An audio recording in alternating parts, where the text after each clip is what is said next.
My dad left me in the rain 35 miles from home. He said I needed a lesson. I didn't argue, I just stood there soaked to the bone, watching his taillights vanish into the dark. The storm pounded against me, cold needles driving into my skin, but the silence he left was louder. Then I heard it, the low growl of a black truck easing onto the shoulder. The door opened and my bodyguard stepped out, calm, steady, ready. That was when I smiled. My father thought he'd broken me. He didn't realize he'd just made his last mistake. My name is Claire Harlow, and I grew up in a house where silence was louder than shouting. My father believed discipline was a language, and he spoke it fluently. Richard Harlow, retired officer, iron spine, iron rules. To everyone else, he was respectable, honorable, the kind of man who straightened his tie before shaking hands. To me, he was a storm that never cleared. I was born the second child. That meant I was measured against Lucas before I could even spell my own name. He was the golden boy, the son who inherited Dad's jawline, his shoulders, his appetite for winning. Lucas could stumble through a project half-finished and still be called a leader. I could design an entire room from floorboards to ceiling moldings, but my father's eyes would skim over it like wallpaper. I was 9 when I realized I didn't exist in his world unless I failed. Failures were lessons. Successes were accidents. I still remember the day I lost that art competition. I had worked for weeks on the sketch graphite smudged into the side of my hand eraser crumbs dusting my lap. It wasn't perfect, but it was mine. The judges awarded me nothing. That evening, outside the crowded stadium, I clutched my rolled-up drawing, waiting by the exit where the cars lined up. The air smelled like popcorn and damp concrete. When Lucas finally appeared, Dad's hand heavy on his shoulder, they walked right past me. Lucas had played in some scrimmage game, nothing important, but Dad was beaming like he'd carried the team to glory. I ran after them, calling Dad, "Wait." He turned eyes, sharp mouth, already pulled tight. "You lost Claire. You don't ride home with winners." And he drove away. I sat on the curb for hours until a janitor took pity and let me call Mom. That was the first time I understood abandonment wasn't an accident in my family. It was a tool. Years later, nothing changed. Lucas got a new car on his 18th birthday, a gleaming black BMW with a ribbon big enough to wrap a house. The same week, I turned 21. Dad handed me a plain envelope with a check barely enough to cover 1 month's rent on my shoebox apartment. "Be responsible," he said, as if I hadn't been paying my own bills since I was 17. Mom stayed silent always. She'd clear the dishes, keep her eyes down as though ignoring the cracks in the family made her less guilty. Her silence became the wallpaper I grew up staring at, always there, never comforting. By 29, I had carved out my own life, small but real. I worked freelance as an interior designer. My clients were young couples, coffee shops, boutique stores, trying to look more expensive than they were. It wasn't glamorous, but it was mine. Every time I finished a project, I'd take photos, save them to a folder labeled "Proof I Exist." But Dad only saw instability. A real job has a paycheck, he'd say, tapping the newspaper classifieds like they were holy scripture. You're playing house while your brother runs a company. That company was a construction firm. Harlow and Son, though, the and Son part was a fantasy. Dad still signed every paper, barked every order. Lucas was just the face-charming social quick to shake hands and slap backs. I suspected he was in over his head, but I didn't know how deep until much later. The night of Dad's 60th birthday, the whole extended family gathered at the Rosemont Hotel downtown. Chandeliers glittered above linen-draped tables. Waiters in black vests carried trays of champagne flutes that never seemed to empty. My father wore his best Navy suit medals gleaming on his lapel like he was still reporting for duty. He stood taller than everyone, shaking hands, clapping shoulders, receiving compliments like tribute. I wore a simple black dress, nothing flashy hair pulled back low. I wasn't trying to compete. I was just trying to belong. But I knew better the second I walked in. The main table was long covered in white lilies and crystal bowls. Place cards with gold lettering spelled out Richard Lucas Margaret for my mother, even Lorraine, my estranged aunt who hadn't been invited to anything in years. but my card wasn't there. I asked a server quietly, and he pointed toward the back. A small table near the service door next to the ice buckets and stacked trays. My name card waited there. That was Dad's way of teaching me position without saying a word.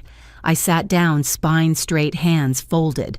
The clinking of glasses and bursts of laughter filled the room, but where I sat, the air smelled of bleach and melting ice. When the speeches started, Dad cleared his throat into the microphone. His voice carried the weight of authority even at a birthday party. 60 years, he said. A man is measured by the strength of his family, the honor of his son, and the respect of his peers. He called Lucas forward, slipped the chain of an antique pocket watch into his palm, the same watch that had belonged to my grandfather. I felt my stomach tighten. That watch had been dangled in front of me since childhood, a symbol of everything I wasn't. This, Dad said, proudly belongs to the one who carries the Harlow name with pride. Applause swelled. Lucas grinned, holding up the watch like a trophy. I caught Aunt Lorraine's eyes across the room, her lips pressed tight, almost a grimace. Then Dad's gaze landed on me. "Claire," he said, voice lighter, almost joking. "You can watch from the family table in the back. Maybe one day you'll earn a seat." The laughter that followed wasn't loud, but it was enough. My skin burned hotter than the candles on the cake. I pushed back my chair, the legs screeching against marble. And that was the moment something in me finally broke, not with a scream, but with silence sharp enough to cut. The applause still rang in my ears as I left the banquet hall. My heels clicked against the marble, echoing louder than they should have. Outside the hotel's revolving doors, the night smelled of exhaust and damp leaves. Portland rain had already started misting the streetlights, turning them into blurred halos. I stood there a long moment, the sound of muffled laughter leaking through the glass behind me. Inside, my family toasted themselves. Outside, I felt like a ghost, except ghosts are remembered. Dad eventually appeared, coat over one arm, Lucas swaggering behind him with the pocket watch chain dangling from his hand. He didn't even look at me as he slid into the back of the car. "Get in," Dad ordered. I did. But I didn't speak. The drive back to the house was silent except for windshield wipers dragging across glass. I watched raindrops streak sideways, racing each other to the edge. My reflection stared back at me from the window hair pinned too tight, lipstick smudged at the corner. "You embarrassed me tonight," Dad said suddenly, voice low but sharp. I turned slowly. "By existing," his jaw flexed, "by making a scene. You don't leave in the middle of a speech. You don't sulk like a child." "I didn't sulk," I said. "I left." Lucas snorted beside him. Same thing. I looked at my brother, the golden boy teeth, perfect suit, cut sharp. He twirled that watch chain between his fingers like he'd been born to it. Dad's eyes cut to me again. "You'll learn respect if it kills you. Consider yourself on probation in this family." Probation, like I was an inmate. I stared at the dashboard clock ticking closer to midnight. The car heater blew hot air that made my throat dry. Somewhere in me, a pressure built, not the kind that explodes, but the kind that calcifies, turns to stone. We drove past downtown lights, then into darker stretches of road lined with dripping pine trees. My chest tightened with every mile. Dad had a way of turning silence into punishment. It worked on Mom, on Lucas, on everyone. For years, it worked on me, too. But tonight was different. The rain thickened drops, slamming harder against the roof. The road slicked black. "Pull over," Dad said suddenly. The driver hesitated. I said, "Pull over," tires hissed as we veered onto the shoulder. I gripped the door handle, pulse in my throat. Dad turned, his face half shadow, half headlight glow. "Out," he said. "What, you want to walk out of speeches? Walk home. 35 miles. Maybe the rain will rinse that attitude off." I felt Lucas's eyes on me, waiting for my reaction. Maybe he expected me to beg, to argue, to plead. I didn't. I opened the door. Rain sliced sideways, soaking my dress in seconds. Cold bit down to my bones. I stood there, hair plastered to my cheek, mascara running, but my face was still. Dad leaned across the seat. "Consider this your lesson." The door slammed shut. The taillights flared, then shrank into the dark. For a moment, the night swallowed everything. No sound but the rain pounding gravel. No light but the red glow vanishing into trees. I could have screamed. I could have run after them. Instead, I stood still, arms limp at my sides. My breath fogged white in the air. The gravel shoulder turned to slurry under my shoes. Water crept cold into my socks. I thought of that night when I was 10, left outside the stadium. Same lesson, different decade. But this time, I wasn't a child. Headlights approached in the distance. For a second, I thought they'd come back. But the beams ghosted past indifferent throwing shadows across wet bark before vanishing. My phone was dead. Dad had accidentally swapped my charger earlier. My wallet was missing from my purse. He'd planned this, every detail. I whispered to the rain, "So be it." That's when I saw it. A black truck rolling slow tires, whispering over the grit. It pulled onto the shoulder ahead of me. Headlights cut out. My chest tightened. I braced to run. The driver's door opened with a heavy creak. A tall silhouette stepped out, rain dripping off a dark coat. "Miss Harlow," he said. The voice was steady, calm, familiar. Thomas Gray. My father's former security detail, the man who'd always lingered at the edges of our family events, silent as shadow. I hadn't seen him in months. "What are you doing here?" I asked. "Watching," he said simply, "making sure lines aren't crossed." I gave a bitter laugh. "You're late." His gaze didn't waver. "No, right on time." He held open the truck door. Warm air spilled out, smelling faintly of leather and pine. I climbed in without wiping my face. My body shook so hard I hugged myself, but inside me, something steadier than heat started to form. As Thomas pulled back onto the road, I glanced in the side mirror. The rain slashed white lines across the empty highway tally marks, counting down to something inevitable. "Did he really leave you here?" Thomas asked quietly. I nodded once. My throat was raw. He didn't push. He just drove. The truck hummed, steady headlights carving tunnels through the storm. My breath evened out against the heater vent, though my pulse still raced. Minutes passed. Miles blurred. My father believed abandonment was education. He didn't realize he'd just enrolled in mine. Thomas broke the silence. "Where do you want to go?" I stared at the windshield water streaking like veins. Anywhere but back there. He gave a short nod, like that was the answer he'd been waiting for. We drove on. The rain softened, but inside me the storm kept building. Every memory came back sharper than glass. Dad sneering at my art, Dad scoffing at my career, Dad laughing when I said no. Each one stacked like bricks in a wall I no longer wanted to climb. I pressed my palm to the window, feeling the cold seep through. My reflection stared back. Not broken, not pleading, just awake. By the time city lights flickered on the horizon, I knew. I wasn't going home. Not to that house. Not to that man. And I wasn't going to stay silent anymore. But silence could still be my weapon. Because silence in the right hands isn't surrender. It's a mirror. And soon my father would be forced to see himself in it. The hotel's chandeliers glittered like they'd been hung to blind me. Every clink of silverware, every polite laugh pressed deeper into my chest. I sat at the back table close enough to hear every word, but far enough that no one looked my way. Dad thrived on that kind of staging one spotlight, one humiliation, everyone else pretending it was normal.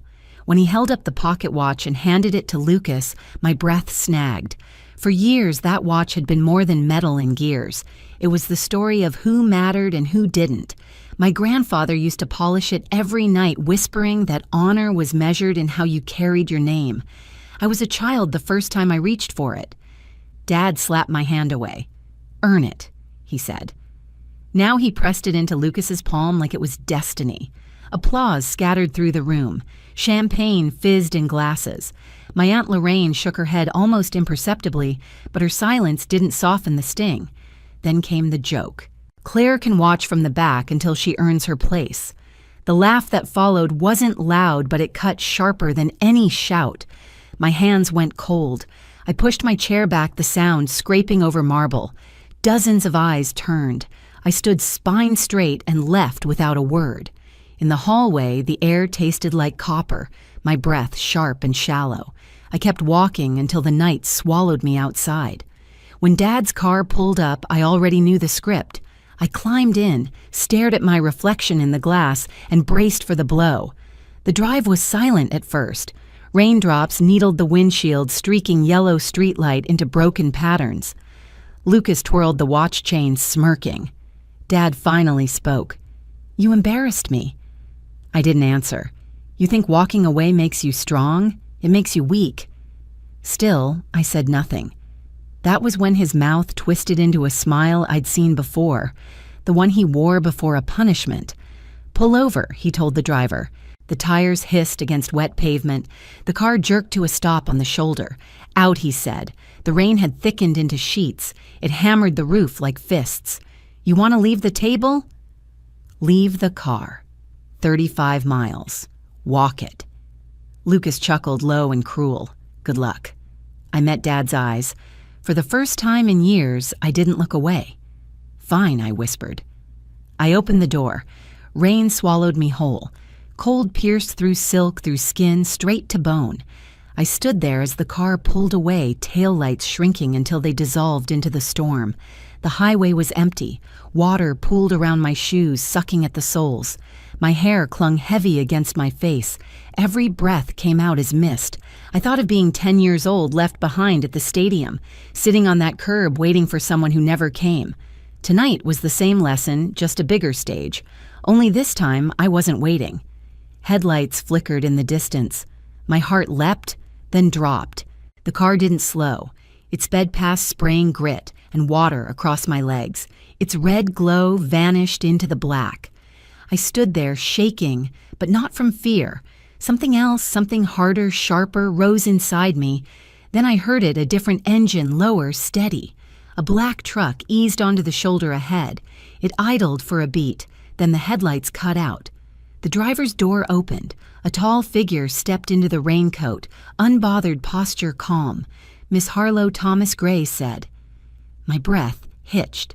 He'd been at family events for years, always on the edges, a quiet shadow. I hadn't realized he still watched. "What are you doing here?" My voice cracked, but didn't break. He met my eyes. Rain dripped from his hair, slid down the line of his jaw. "Making sure you're not alone." For the first time all night, heat spread through me. Not from the rain, not from shame, but from the realization that my father's power had slipped. I climbed into the truck. Warm air wrapped around me like a blanket. The door shut with a solid finality that sounded like a gavel. Through the windshield, the storm raged on white slashes across the road like tally marks. My father thought abandonment was strength. He believed silence was control. He was wrong. Tonight, silence would be mine. Thomas drove without asking questions. That was his way. No judgment, no pity, just space. The hum of the engine steadied me. My father thought he'd left me stranded, but really he'd left himself behind. We stopped at a small diner on the edge of town, neon sign buzzing, half the letters dead. Inside, the smell of coffee and fried onions wrapped around me. I slid into a booth leather seat, squeaking under my soaked dress.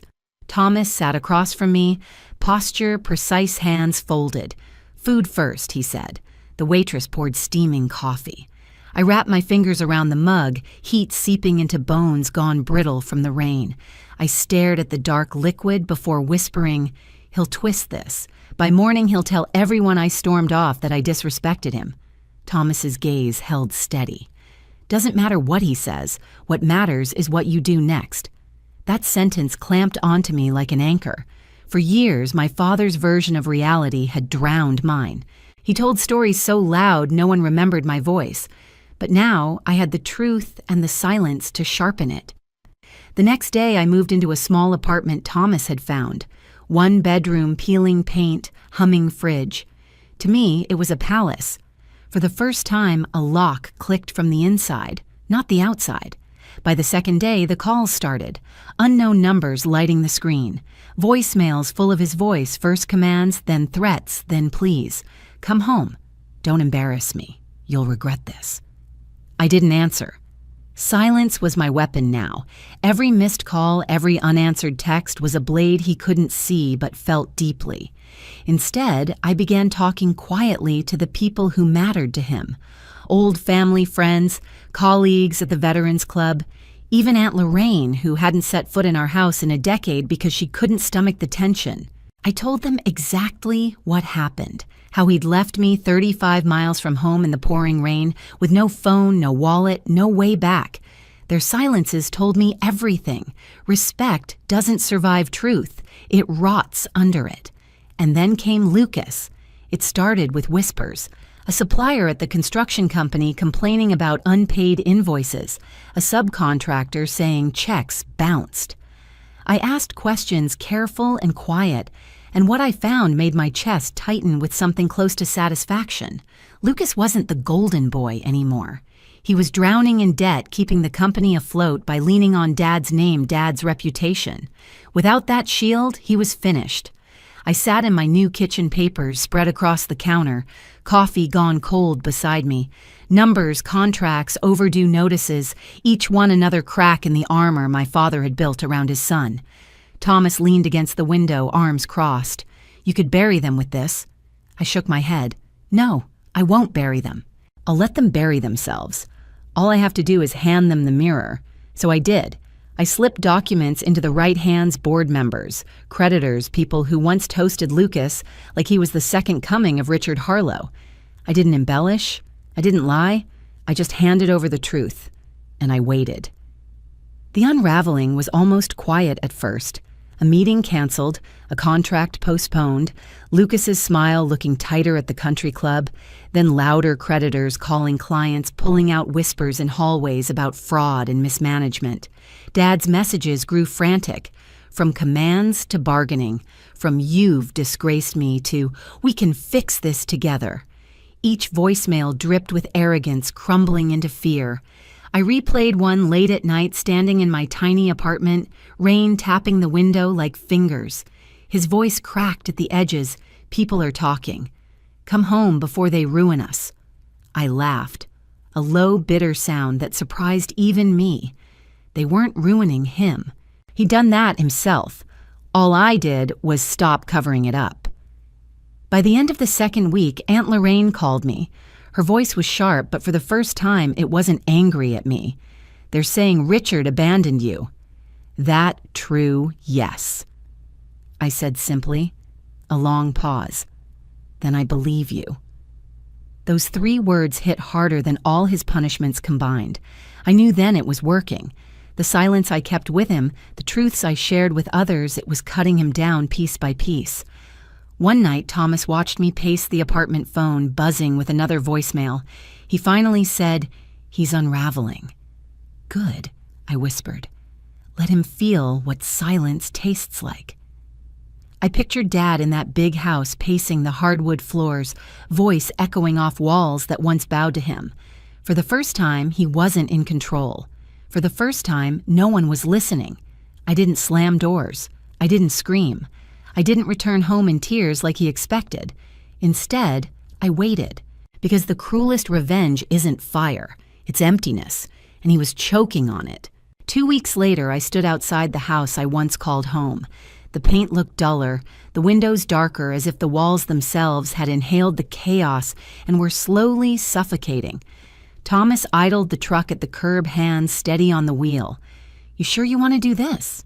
"Yes," I said. My voice didn't tremble. I walked up the front steps, rain dripping from the gutters, the smell of wet pine thick in the air. My hand curled around the cool brass of the doorbell. It rang longer than I remembered. When the door finally opened, Dad looked smaller, not physically, but in presence. His shirt was wrinkled, his eyes red-rimmed. The man who once loomed like a monument now seemed hollowed out. "Claire," he said, relief and anger tangling in his tone. "You've made your point. Come back, let's forget this." I didn't step inside. I placed something on the doorstep, the pocket watch. The chain clinked against stone, sharp as a gavel. "Forget that you left me 35 miles from home in the pouring rain," I asked quietly. "Forget that silence was supposed to break me." He opened his mouth, but I cut him off. "People know now. They know who you are when no one's watching, and they're watching more closely than you think." His face blanched. The practiced authority slipped. For once, he had no script. I straightened the storm at my back. "This isn't my home anymore, and I'm not your lesson. You're mine." I turned and walked away. I didn't look back. Through the windshield, I saw him clutching the doorframe, swallowed by the silence he'd crafted for me my whole life. Only now it belonged to him. As Thomas drove us away, the air felt different, cleaner. I breathed deeply, tasting freedom that wasn't sharp or bitter, but steady calm. Betrayal had shaped me, but it didn't define me anymore. He wanted control. I gave him emptiness. He wanted obedience. I gave him truth. And in that quiet, my freedom roared louder than his voice ever did. I leaned my forehead against the glass city lights, stretching like a necklace of fire ahead of me. For the first time in years, I wasn't being measured, judged, or erased. I was just me. And that was enough. So tell me what would hurt you more, losing money or losing the respect of everyone who once admired you.